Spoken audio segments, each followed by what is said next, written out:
E te minita, tēnā koe, welcome to the program. Morena. Before we get into this interview, Minister, Dr. Gaurav Sharma was just here.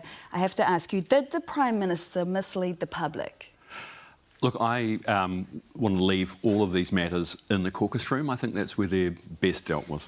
You were in the alleged secret meeting on Monday. Did the caucus make it clear that Sharma was gone? Yeah, I really don't want to get into this. This is a matter that I think the Prime Minister's dealt with extensively, publicly, and there's nothing that I can add will actually help. I have to ask you though, Sharma claims 6 other MPs have told him they've been bullied. Have you seen any evidence of that? I certainly haven't. You haven't? Have you ever had a conversation about avoiding the OAA by not putting things in writing?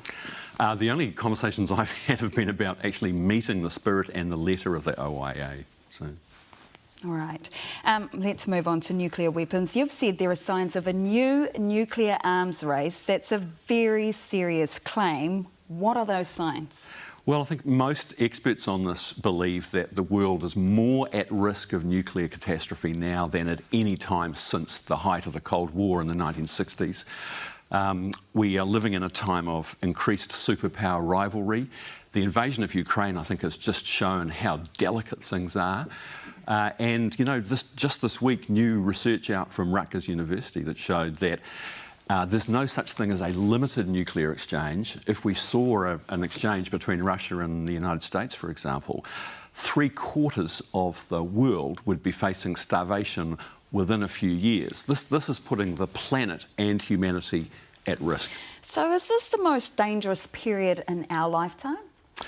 I would say, since the Second World War, we are now more at risk of nuclear catastrophe, and that's an opportunity and a challenge for today's generation of leaders to step up. You know, in previous generations, think about Kennedy and Khrushchev in the 60s, Gorbachev and Reagan in the 80s.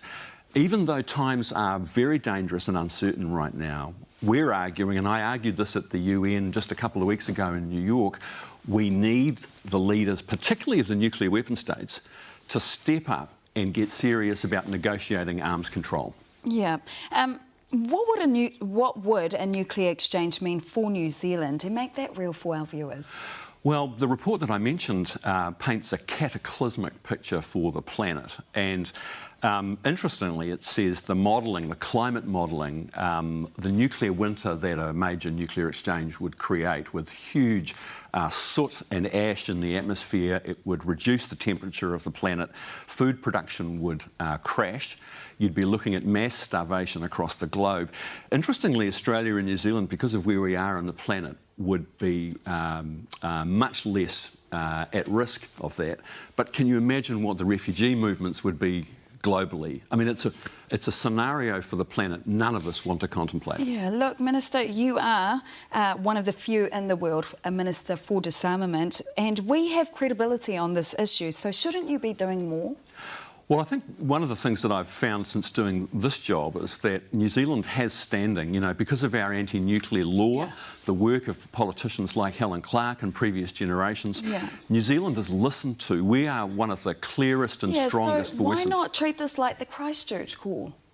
Well, we are, in fact. You know, when I was in New York recently at the Nuclear Non-Proliferation Treaty Review Conference, New Zealand was lining up with independent foreign policy countries like Austria and Ireland, like Brazil, Mexico, Chile, like South Africa, Egypt. Have you actually thought about doing an international joint statement with the Prime Minister on this? So the Prime Minister is very active on this issue. She raises it in almost every international meeting that she does.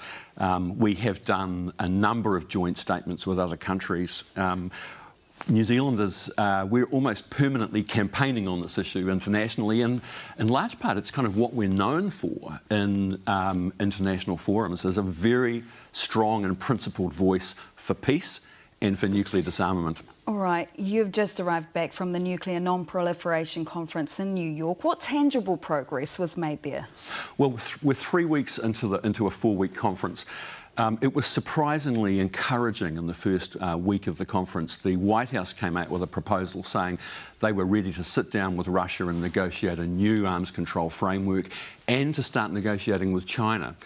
So things have got off to a good start, but we're getting down to the crunch period over the next week, and this is traditionally when the nuclear weapon states and their allies, Australia, Korea, Japan, the NATO states in Europe, tend to put the brakes on and try to wind back the language. So my message to the anti-nuclear majority of countries is, let's hang tough. Let's use the majority that we have in the UN to put pressure on the nuclear weapon states. All right, on that note, why didn't you mention AUKUS in your address to the UN?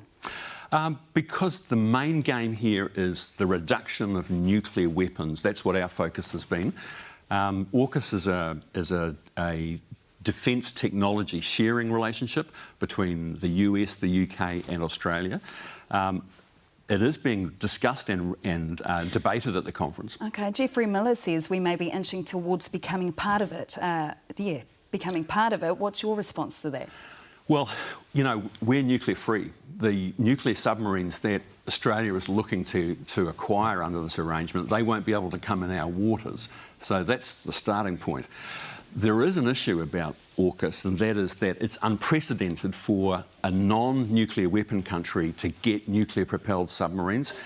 New Zealand's position is that Australia, the UK and the US have got to sit down with the International Atomic Energy Agency and work through what this means for the nuclear safeguards rules, because they're very important. They're about stopping the spread of highly enriched weapons-grade uranium around the world.